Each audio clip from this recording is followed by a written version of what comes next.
Hi, I'm Amy Snell, the Devious Knitter, and I'm going to show you how to do 1/1 left and right crosses as we do here in my Wanderly sock pattern.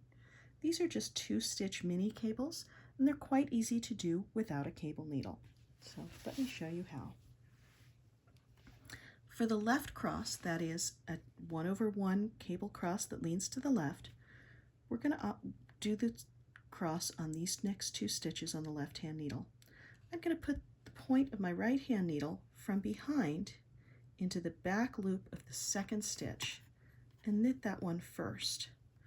Then, before drawing that off, I'll go ahead and knit the first stitch the regular way.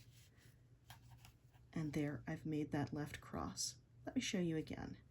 We go into the back of the second stitch and knit it through the back loop. Without drawing it off, we then knit the first stitch the regular way.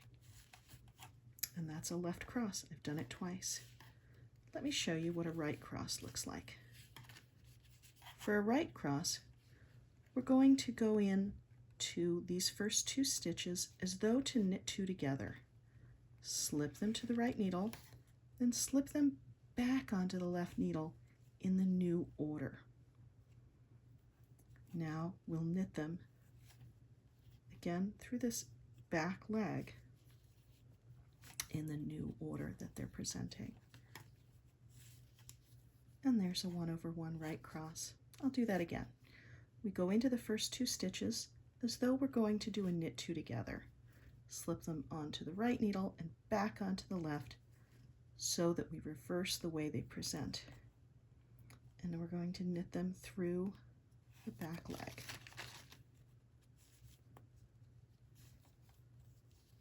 There you go. For more tips and tricks, you can take a look at my website, www.deviousknitter.com.